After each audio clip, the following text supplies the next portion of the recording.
Welcome to the Follow the Leaders podcast, where we get a glimpse into the minds and lives of exceptional leaders and hear about their experiences, insights, and strategies for success. On today's episode, we'll hear from one heart-centered, effective leader and hear about their wisdom and perspective. So get ready to follow along. Welcome back to the podcast. Today's guest has a unique combination of leadership experiences, and I am so looking forward to this conversation. Today, I'm joined by Kate Bast. Kate is a certified guide with Association of Nature and Forest Therapy Guides and Programs, and is the owner of Shinden Yoku Madison, where she guides immersive forest bathing walks and retreats, and she speaks locally, nationally, and internationally on many topics related to the health and well-being benefits of time in nature. Prior to her work leading guided walks, retreats, and other nature-based experiences, Kate served as editorial director and editor-in-chief for Bravo magazine, now called Nye Turner Media Group, Inc., and she was editor at Wisconsin Trails magazine. In 2018, she chose to step away from a 25-year publishing career and changed direction to start her forest bathing company. Kate has also served as Whole Health Project Editor at UW Department of Family Medicine and Community Health for a Veterans Health Administration national project, and she currently consults in strategic and marketing communications in the publication, business, higher education, and health and wellness realms. Thank you so much for coming on the show today, Kate. I am really intrigued to talk to you about your work and your experiences.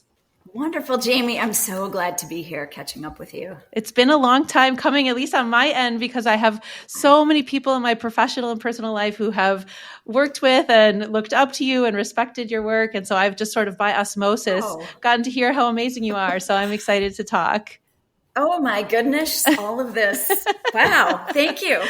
Well, I'm excited to talk with you. And I think that the work you're doing is very cool and very needed. Well, thank you. Sharing women's stories. Yeah. So I am eager to hear about your past leadership experiences in a bit, but I'd love to start with your current work. Can you give listeners a peek into what your work life holds these days? These days, I am running my own business. It's called Shinden Yoku Madison. And essentially, when I left my publishing career, I decided to get trained and certified in Shinden Yoku to become a certified nature and forest therapy guide. And essentially, I had heard about it from my publisher, Michelle Coleman, back in the day at Brava. And she said, "Hey, I just read this in the Washington Post. Does anybody do this?" And I read it and I said, "Hey, I do this." And it was about Shinden Yoku. And I was realizing I was going to my happy place, which was the big giant dog park in Verona. And I was going there more and more often for longer and longer stretches of time, including on the weekend. Sometimes I'd be there for 3 hours and my husband would call and say, "What are you doing?" I'm like, "Oh, I'm sitting under this oak tree listening to the leaves." And he's like, "Okay, how much longer is that going to take?" I'm like, I don't know until I feel like I'm ready to leave. Who knows when that's going to be? And I noticed in myself the effects that nature was having on me for tending my stress and anxieties around my work. So when I first read this article that Michelle had forwarded to me, I immediately emailed my husband and one of my closest friends and said, "Hey, in my next life, I'm going to be a forest bathing guide." And they said, "Yep, okay, Kate, good luck. Sounds a little odd, but good luck." And a year later, I started my next life and left my publishing career and got certified and then went through the intense practicum for about 6 months in training and then launched my business in April 2019. Wow. And it's been wonderful. I figured in part I needed to practice what I preached at Bravo, which was encouraging women to take chances, to go for it, to not wait around for something to happen, to take action. And it was a chance to also satisfy and bring to the fore my kind of helper healer instinct. I've always been fascinated with medicine and caring for people. And this was a way for me to do that without going back to nursing school in my late 40s, early 50s, and just start practicing something immediately. So essentially, the term for Shinden Yoku in Japanese loosely means forest bathing. If you think of it like sunbathing, it's easy to understand, when you go to the beach and you first get settled on your towel or your chair, and then the sun just starts soaking into you and washes over you, and you're just like, That's what we're doing in the woods. And it's essentially just immersing ourselves in the atmosphere of nature. We're opening and activating all of our senses and finding some stillness and just beingness. We're going slowly and silently. And what I do is I offer prompts. All guides trained in my group have a certain pattern that they follow and a certain language that they use. And we use this to offer prompts, which are sense activation prompts, and then just ways to connect with nature in the moment. And the reason we work through the senses, there are way more than 5 when you think of things like sense of remembering, sense of playfulness, sense of love and warmth. You are in the present moment because our senses exist only in the present moment. So it serves to quiet the rational part of our mind that is always planning and thinking and doing and organizing and also worrying and ruminating. And that just kind of spins off into the woods somewhere. And when we drop into our senses, we ensure that we're right there in the moment and we're noticing other things. We're not noticing this anymore. And I love it because it's a perfect cross between data and evidence for those who need it, but also just, how do you feel, Jamie, when you go to the woods? Right. So amazing. Yeah. I live right by a conservancy, so I'm in there all the time. Yeah. So nature just simply makes us feel good. And there are a lot of reasons for that. Blue and green are the most comforting colors. Wind in the trees, bird song, water are the most comforting sounds and relaxing sounds. And, looking at patterns, even just for 5 minutes, patterns on leaves, on barks, watching the clouds go by, or the irregular pattern of the wind in the trees. Our brain likes patterns. And so that's very calming to us and our nervous system. Deeply looking at them and then noticing where you feel it in your body. Wow. 5 minutes of that decreases your stress by 60%. Wow. We all have stress in our lives. We all have anxiety. And it's a quick and easy way to drop into the moment. And I found that easier than, say, meditation. I just really struggled with it. I'm like, the whole rest of the world is doing this. Why can't I just chill? But I find that when I go to nature, I can do that in nature, or I can meditate after. And it's much more powerful and easy to drop into my meditation practice. And I guess you could say forest bathing is sort of the felt sense of the experience, where we're lingering with what we're feeling and noticing and just being aware of what it brings to us or reflects back to us. And, sometimes for people, it's just laying on their backs, looking up through the trees at the sky and saying, geez, I never take the time or half the time, so I think, to notice just how blue the sky is and how cool those clouds are moving through it. And it just makes me feel so calm. So there is a lot that comes up in many, many ways when you go out and practice this way in the woods. That's so beautiful. And actually, I'm remembering now who one of our close connections is, and it's Ann Immig. Ann has posted about working with you and your experiences, and they sound so delicious isn't the right word, but that's the sense. No, that's a good word. Yeah. That, when I was reading about your work that she had posted, and it just sounds really beautiful and delicious, very indulgent, but in a very simple way. And I really appreciated that, especially, our audience for this show is a lot of busy people. It's a lot of people that are leading companies, leading organizations. And I love that you said that it can be just a simple moment of pausing long enough to do that, because sometimes that is all we have, but really the nudge to take more time to do this. So when you're leading this company and you're leading the groups, if you were to look at a work week, what does that look like for you? Yeah, well, I do a variety of walks. I do some public walks. I do a lot of private walks for individuals or private groups or employee wellness programs. And it's just a matter of reaching out to me. I mean, you can sign up on my website, which is shindinyoku.com. And Shindinyoku, is spelled with an R, but pronounced with a D in the Japanese language. And so you can just reach out to me and say, hey, I'd love to learn more. I'd love to schedule a walk for myself or my work group or whatever it is. And then we find a time and a place that suits what you need and what you're looking for. My group walks are posted on my website, so you can just go ahead and sign up for those. I'll be adding some more for the end of this month.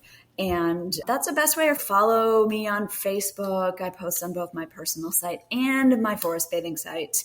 And you can also find me other places as well. I do with my friend Vince Aiello, who is a forager. We do walks with the Natural Resources Foundation.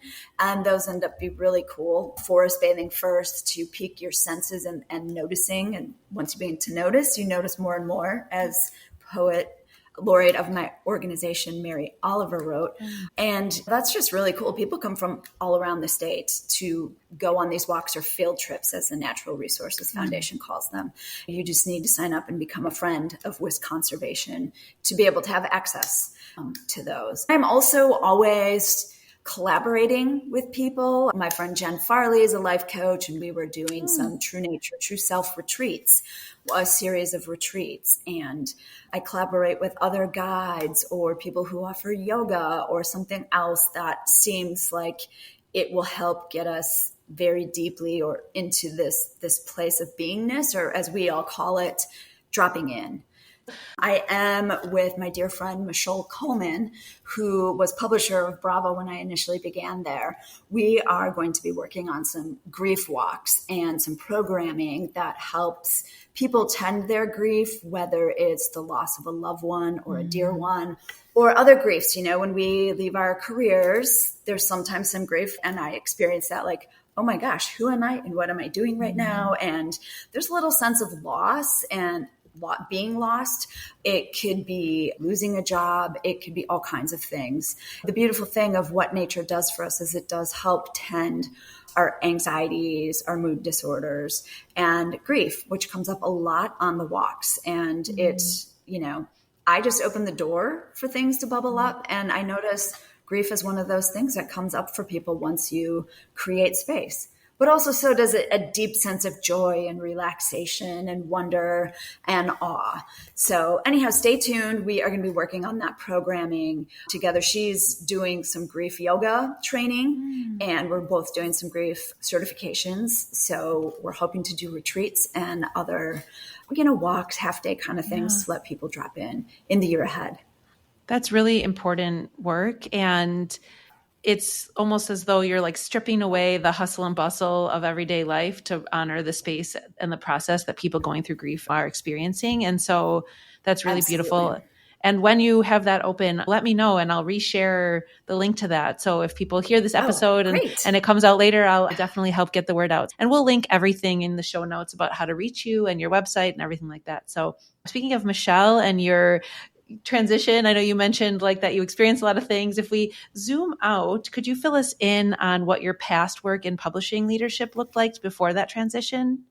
Yeah, absolutely. I was a literature major in college and saw this internship in Chicago on a magazine. And so I applied for that, spent the summer in Chicago, and then I had the magazine bug after that. I thought I would be a literature professor, but the magazines just captivated me. So I've worked at several magazines around the state. Some of them were local, like Milwaukee Magazine and Brava Magazine, which was celebrating women in our area. I worked on an international sailing magazine, as in sailboats, not sailing that you drop in your eye. And people say, like, how do you do a whole magazine on that? I was editor-in-chief at Wisconsin Trails Magazine, which just really spoke to my heart with the content, natural history, culture, the folkways and trails in Wisconsin. And then, Bravo Magazine as well. And when you climb the ladder as an editor, you start at the bottom, assistant editor, associate, senior, managing editor, which I came to that role when I moved to Madison to work for Wisconsin Trails, and I was 26. And it was so fun, and it would be interesting to be at our international magazine conferences, and people would tell the owners, like, she's so young. And I didn't really think anything of it, but then I look around and all the other managers are more storied than I was. But then I realized, like, okay, I do like being in this, like contracting with contributors, sometimes writing cease and desist letters, planning the editorial content, working with staff, editing their work, putting the polish on the magazine, approving things, working with the printer. That was all a lot of fun. And then I just grew in my roles, became editor at Wisconsin Trails and continued that work. I wrote some things for books that we published, introductions, and just expanded those skills. And every person you work with brings you something different. And I always look at everything as a learning opportunity, whether it's a positive interaction or, sometimes a little difficult. And things can be when your name is on something and you're putting words out on print, you should be concerned and attentive to making sense and making meaning. And then I launched 2 publications for Trails Media Group, which was Barking Sands Media. Howard and Nancy Mead owned Wisconsin Trails for like 40 years. And then Scott Klug bought it, and it was under Barking Sands Media, and he grew the company, and that involved launching other publications. Cool. So I launched something that was a Lake Michigan Circle guide. So everything you could see and do around the lake. Cool. And that was an annual publication. Yeah. But then my other little gem that I just really loved was called Milwaukee Home and Garden. And we launched that from the bottom. I came up with the concepts. I call it the skeleton, the structure of the publication. And the publisher and I just hit the ground running, met with people in Milwaukee, and built that from the bottom up. And it actually won a Gold Award for editorial content at the Folio Magazine Awards, which is magazine editors would know about this, and designers, the general public, I don't know, but it won a gold there and a silver for design. Milwaukee was just really rich with history. So we did a lot of content on the architectural history of the city and some of the gems that still existed. I love that because it's about sense of place and sense of character. And that's what every magazine I work with has had that as part of it. And even like a mission to educate people, to support people, to toot their horns, even if people are a little shy about it. We want to celebrate people and send it up to the rooftop. Yeah, that's kind of just who I am and how I am. But also it's just kind of uncanny how my role as editor also became about that, about educating people about like, hey, look at what we have here. You may not know about it, but you should. The magazine industry is so fascinating. I mean, there's like whole movies made about it. It's so intriguing. And so I love this little peek into it. That's very cool. You wouldn't necessarily think of an editor as empowering all the time because there is so much pressure to have this sort of perfect final product come out. But I love to hear that you did that. And like, what a cool thread that your focus was on these. Obviously there was Brava, but also these nature-based magazines. And what a perfect transition to your next life, quote unquote, that you made happen very quickly. Seriously. Yeah. That's really, really cool. It was funny when I was getting started in forest bathing, I'm looking back, I'm like, oh my gosh, I've always been close to nature, whether it was out on the water, sailing a boat or in the woods. My parents said like, even when you were younger, you would write these things about being in nature and discovering what's around the bend and whatever. And I was like, wow. That's really cool. And it's also interesting, you're doing this for the forest bathing work, but as a business. And so it's interesting how, the nature world was very involved in your publishing, which you would think of as much more of like a corporate high pressure environment. But then you have taken, I would imagine, the skills and organization and leadership management experience and use that to like now focus on nature, but you're doing it as a business, which is its own whole thing. And so it's really kind of a cool parallel there. Very, very cool. It is. Yeah. I'm really grateful for all the skills and experiences and people I met. I mean, I've met so many incredible people in my work as an editor and really amazing staff members. So there's so much that came my way, and it's great to be able to infuse that into my own business. And then when I consult too with other people, helping them strategize and put their packages and their messaging together, it's nice to have almost 30 years of experience in that realm to be able to truly advise people in a well-rounded way.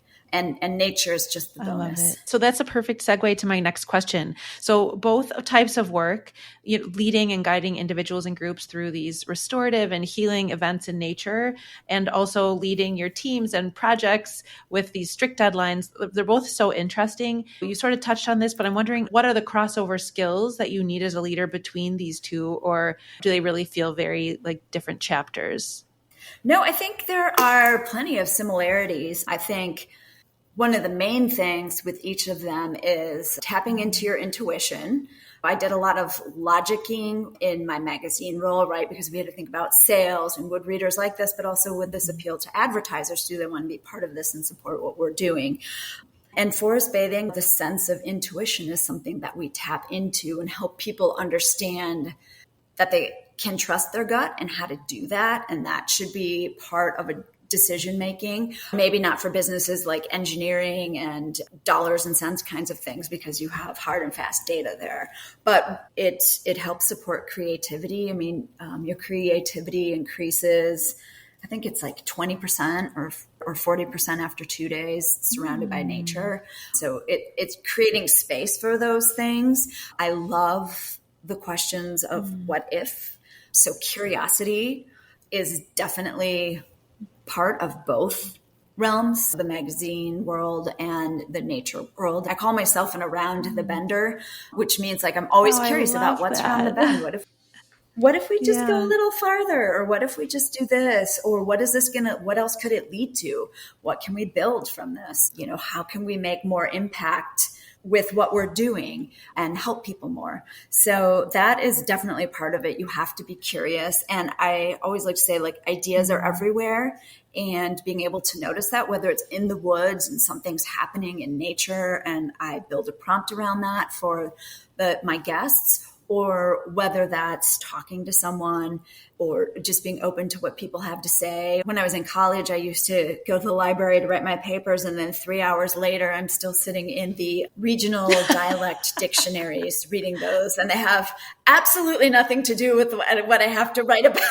But, just being curious and deeply caring about things, I mean, that helps people tell you their story. It helps you notice. It helps, everything I do, whether it's writing, editing, or being in the woods, there's a sense of earnestness that comes with it for me, where you feel it build and grow and then expand. You always want to offer people the chance at something bigger and some ways to follow up. And in both my work, there was a certain feeling. I knew that my own articles or articles I was writing or editing someone else's, you just knew when they arrived. I mean, for me, it's a certain feeling, it's the pace, the ability to go beyond the idea, to understand the bigger picture. And that is what I think I love so much about forest bathing, is that tapping into that sense and just that knowingness of this is it, this is right. And, it takes organization. That is, of course, a huge demand, working with schedules, all of that. Hey listeners, I want to quickly tell you about a way you could be saving money on your everyday purchases. I've been using Rakuten for a couple years now, and with zero effort, I've been able to get literally hundreds of dollars back in my bank account. Right now, they are offering a deal that you don't want to miss. If you sign up using the link in our show notes and use the extension at least one time before November 16th, that's coming right up, they will send you a check for $40. That's right, $40 back in your pocket. The website extension automatically credits your account when you shop with one of its partners. You get additional discounts as you shop, and you get cash back. It sounds too good to be true, but I can personally vouch for how easy it is. Rakuten partners with thousands of your favorite stores, so you can be saving money on whatever you're browsing. Click the link in our show notes and start saving money with Rakuten today. So much of leadership is taking ideas that work one way in our heads and mixing that with the many personalities and tendencies and habits and priorities of the humans that we're working with, which may or may not match with our prior planning. And so I'm curious how you navigate that which cannot be anticipated or controlled, because you are working with humans, with the fact that you have made a promise to deliver a certain experience. And how do you, as the leader of the group and the event, the moment, how do you navigate that? Yeah. Well, flexibility is another thing I've certainly learned in my work. I don't know what nature's going to toss at me in the woods or gardens or prairies. So it's being able to be flexible. It is about realizing that ideas and good ideas come from everyone and everywhere, and that everyone has something valid and important to share or a different perspective that is worth considering and following. So it's that sense of openness that helps transform ideas in the woods. Whatever you find is what you find. That's between you and nature. And nature doesn't judge. I'm not going to judge. That's not what it's all about. It's about finding what's coming up for you. I say this with my kids too. Like, I just want you to find your own true north and follow that and make yourself happy. And if something's not making you happy or it's not fulfilling, then take a step back and consider that and see what else you could add to that or change. I love that. Can I ask you a little advice about a certain specific circumstance? Of course. Okay. So like you, I have a lot of tabs open in my professional life, a lot of different projects going on. And on your screen too. And on my screen everywhere, right? Thoughts in my mind, everything. But one of my work projects is a kids yoga teacher training. And so it's a weekend training, and we come into a yoga studio. There's a group of people that typically don't know each other and that I don't know. And they do come with valuable experiences. You know, some are educators and some are yoga instructors and adult yoga instructors, and some are clinicians. There's a whole wide variety of experiences and levels of expertise. And so I completely resonate with what you were saying about respecting that everybody has valuable insight. And sometimes they want to share that in a way that doesn't necessarily fit with the aim of the content that I'm being paid to deliver during that time. Right. Or, you know, I respect that they have their perspective, but it sometimes doesn't fit with the perspective that I'm coming to share. And so it's something I'm learning to get better at, is to take a moment and acknowledge what they're saying, but also I do need to get redirected so that that's not the message I'm giving to the other people, because it may be something that I don't agree with. And so I'm curious, in your current work, where you similarly have people coming together to experience what you have brought and to hear your perspective, if you have had any circumstances where you've had to redirect the conversation or stop someone's messaging that you think might be a detriment to the direction you want to head. And so I'm just curious, you have so much leadership experience. Like, how do you navigate those moments? Well, first of all, not all ideas are always workable, right? And knowing that comes with judgment, but also really knowing your mission or your plan for the day. And sometimes it's just as simple as listening to someone and then saying, thank you for sharing that. I'll take it under consideration.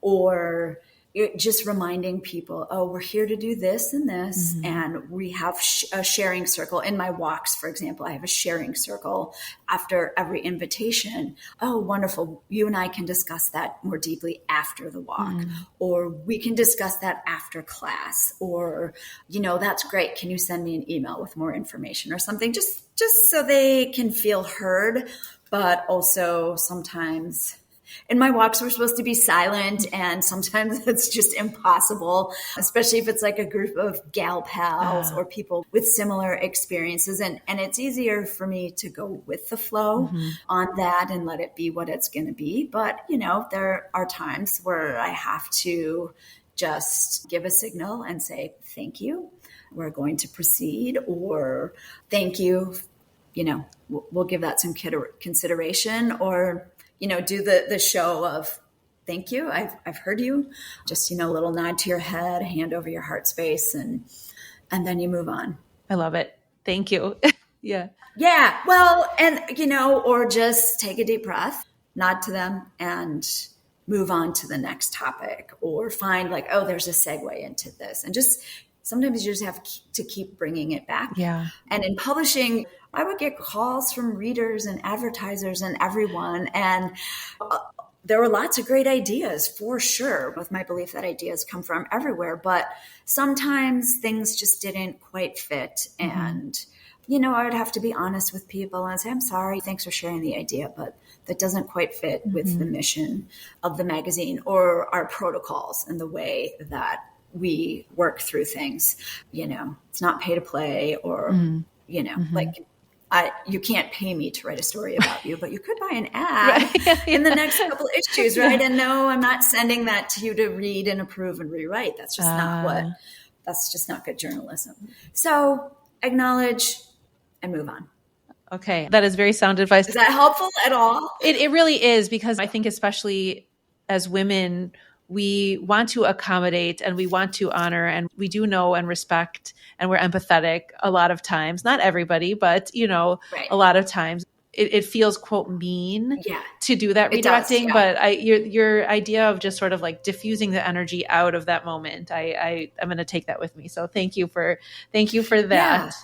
So if we back up even before your very unique career began, what was young Kate? Do any examples come to mind of how you gravitated towards leadership as a child, or was this more of an adult development? No, let me think about that. Like in high school, I was a class president and, some of that stuff. I always felt drawn to leadership roles. I don't need to run everything. I don't need to rule things. It's not my way or the highway, but just the ability to take something and steer it and engage with people. I've always been an enthusiastic person, and I like to get behind things. And, sometimes things land in your lap because nobody else wants to step up, but it needs to be done. So yeah, I think I gravitated toward that when it was things that I was passionate about or cared about deeply or had an interest in.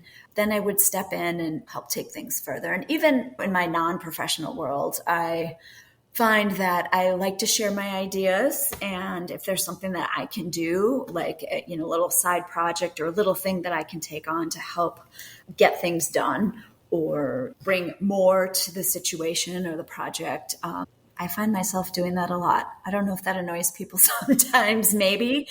But yeah, and when I see something that needs to be done, I like to step in and do it. I'm a little bit competitive too, not necessarily with other people, it's more with myself. And am I delivering the best thing I can do? And I just love the energy of things. Like if I can get excited about something and lean into it, I'm going to be all in and just go for it and do as much as I can to help or make sure things are moving forward. And then that just translated into, being active in clubs and things in college and climbing the ladder in my work and even doing things like the PTO. I was at my kids' school. That was really important to me, and the ability to communicate with people and bring more people into the conversation and diverse people and really try to understand each other and how to serve each other and promote things that would help families. That became a big thing. And I was on the superintendent's FACE committee and of parents that would come and meet and cool. Stay in the loop with what was going on. So yeah, if something needs to be done, I can't help it. I'm just drawn to it. And then I just want to do something to further it. So. Well, with this podcast, you're in good company, because that is basically the answer that everybody gives is like, well, I don't know, not really. Oh, actually, and this, and this, and this, and this, and this, and this, and this. So I completely get it. So you've had a lot of success and you've done a lot of really cool things. I'm curious if there are any leadership lessons that you have learned the hard way. Yeah. You do learn that not everyone thinks the same way as you or has the same enthusiasm about ideas. So you have to learn how to make an argument. And I don't mean like a fight. The true meaning of argument is a discussion, and you have to really come to know the facts, the data, and the benefit, and how to present your case to various audiences. And that kind of comes naturally with journalism. I mean, good writers and editors can really write about most anything. Managing people. All the publications, aside from the first one I worked at, Milwaukee Magazine, that was owned by Quad Graphics, so big corporation. Mm-hmm. So we had resources like HR and legal and all that kind of stuff. But I've worked at independently owned publications, and there's no HR, there's no legal. So a lot of it was navigating that on my own, doing some research, going to workshops like copyright law workshops. I was in charge of making sure we didn't violate copyrights and that our copyright wasn't violated either. And then just working with dynamics of 2 or 3 or 4 or 5 different individuals who have very different communication styles, different opinions, and different ways of expressing that. And it takes skill working with people, and every person is different. So every staff or contributor you work with is different. There's no really hard and fast rule, but I wish I had known about the DISC assessments and some of the personality and communication style assessments much earlier. It probably would have helped me understand my own leadership style much sooner and really lean into the strengths of that, and then be able to work on the things that would make communicating or leading difficult, things that I could work on and really grow in. And then understanding that for each of my staff members, I mean, that it's fascinating. It's so fascinating. And then understanding how people like to receive information, whether it's positive or constructive, just how people are, and crafting your message that way in a way that they can digest the information, and whether it's grow from it or move on or make it into something really amazing. That would have been great because it also would have given me more confidence. I was a pretty young leader to be stepping in a leadership role, and also learning that sometimes the buck's got to stop with someone, and it was me, and how to say no, but firmly and gracefully, rather than, feeling like, okay, I got to take this all into consideration. So I think just having more tools. And I think probably some management things. I was a literature major. I did tons of writing and editing. I did tons of journalism classes as well. And to get promoted up through the world, and you become the managing editor, and suddenly you have budgets and contracts and all that kind of stuff. Yep. And I always thought, that would have been something good as a class, like managing a publication, whether someone goes into ad sales or publishing or the editorial side of things. Just to, you figure it out and you ask for help along the way. But it just would have been nice, because I'm a word person. I'm not a numbers person so much, but that was a skill that I cultivated and came with my work. But just thinking of those things that made me more confident and willing to take more risks as a younger leader. Yeah, I love it. Those were all really great points. As we finish up, I have a few more rapid fire questions to ask you. Sure. Does anyone come to mind that you could shout out who believed in your leadership skills or your ability to lead that contributed to being where you are now? I would say my family, for sure. My parents, my aunts and uncles, my grandparents, everyone was a cheerleader. Just like, yeah, go for it. Try it.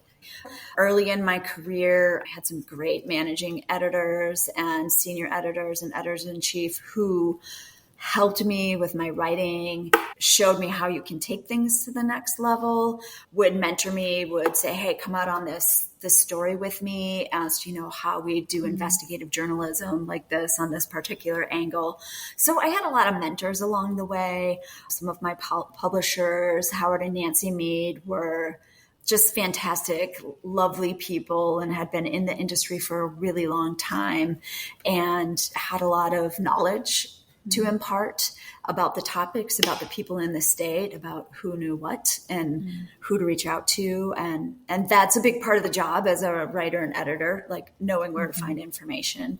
And then at Bravo Magazine, Michelle and Brad were so supportive and enthusiastic and brought me on as a member of their team too, in the leadership role and bigger picture vision for the publication. And I will say my family right now, my kids, my husband, are very supportive of my endeavors, and my friends. Like I couldn't do anything without my friends and their support or their feedback. I'm a very social person, and I have a lot of friends, and I value them each deeply for so many different reasons. And, having that internal sort of board of cheerleaders, people who support you no matter what, that has really buoyed me up in a lot of times and helped push me forward. Like, well, why not? Why wouldn't you try that? Just see what happens.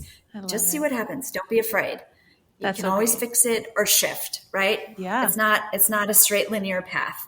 It's information and shifting and knowing who you are and being true to that. And, there's nothing like gal pals to support that. So true. It's so true. Okay. A couple more questions. Personally, do you have one tool or strategy that you use to stay organized and effective in your busy life with lots of tabs open? I take notes, like copious notes. I do that when I'm talking to people, just because that's, my journalistic habit. But like you can see, I have a book full of to-do lists. Yeah, my to-do list changes every day. I mean, I always have some like long-term things that I'll get to at some point, but don't want to forget about them. And then I try to organize by like, okay, what really needs to get done today? What would be great to get done today, but it's okay if it's tomorrow or, later in the week. And I find I have to do that. When I was at Brava, it drove my publishers crazy. I organized on Post-it notes, and then we had someone come in and talk to us about organization, and she organized by Post-it notes. So I was like, see, it's a thing. It's a thing. It's, I know my desk is covered, but then you could move things around and change the priorities and have different color Post-it notes for different things. But I like the opportunity to write things down, because then I don't have to keep reminding myself and keep my like rational brain going over and over and over that list. And I can focus on other things and decision making that needs to be done. But the sense of being able to cross something off visually, even if it's just, oh, I vacuumed up the dust bunnies, whatever it is, it's like, it's something that I did today, and it helps me see my day. And then it also helps me see how to better organize my day or my priorities. So yeah, I do that. I did a lot of spreadsheets with organizing. I still do that. Things that need to be done or things that are in progress. Asana is a really great tool. And I know there's lots of others out there, but that one is just really super easy to use. So it doesn't take up like a ton of brain power and frustration to figure it out. And my way is, if it's not easy and it doesn't flow, then it's not the right thing. So also just paying attention to that as I organize myself and my priorities and projects. Well, I love that even down to your way of organizing, you really follow your intuition. You brought that up at the beginning of the conversation. You're finishing with it. I love it so much. You really practice what you preach, so to speak. And that's so admirable. And I'm so incredibly grateful that you talked with me today, Kate. Do you have anything else that you want to let the listeners know before we sign off? I'll definitely link everything in the show notes. Any other notes that you want to share? I will just share, first of all, that I'm deeply grateful to you for inviting me to have this conversation with you. I appreciate it, and it's just been delightful. But that is also a little nugget I would share. Finding things to be grateful for every day in every little project, whether it's like, I don't have any more dust bunnies, or whether it's something bigger and deeper than that, is like acknowledging the work, the person, the project, and the positive things that have come out for it, and offering some gratitude, and then notice what that reflects back to you. Just, notice. Really, really notice. And then just, you can catch up with me. I have a website where you can reach me, whether it's for editorial consulting or for finding out what's going on with my forest bathing walks or scheduling something. Love it. Thank you so much. I am also very grateful that we shared this time. I'm so happy that I finally got to meet you. I appreciated all of your wisdom, and I know our listeners will too. Thank you, listeners. Thank you so much for listening. We will be back next time with another intriguing interview. This is a message for the moms out there who are intrigued with the idea of starting a business. Those of you who have had an idea floating around in your mind. I'm here to tell you that you can make entrepreneurship a reality in a way that fits into your family life. It really is possible with the right guidance. I'm Jamie Gale, founder of Boss Mama, and I have been exactly where you are. Over the past decade plus of owning a growing business that I love, along with a family that I love, I have learned important lessons and I'm sharing them with you. There are a few things that you need to know before you get started, and I've put together a free resource specifically for moms like you. You don't need to have all the answers right now, and you certainly don't have to do it alone. Click the link in our show notes to download the free guide and take the first steps towards making that carpool mileage brainstorm a thriving reality. Let's get the fire started in your business today. Grab your free guide in our show notes. Follow the Leaders is produced by Lit Path Studios, and music is by Shane Ivers. You can hear more about this show and all the other podcasts at Lit Path Studios by going to www.litpathstudios.com.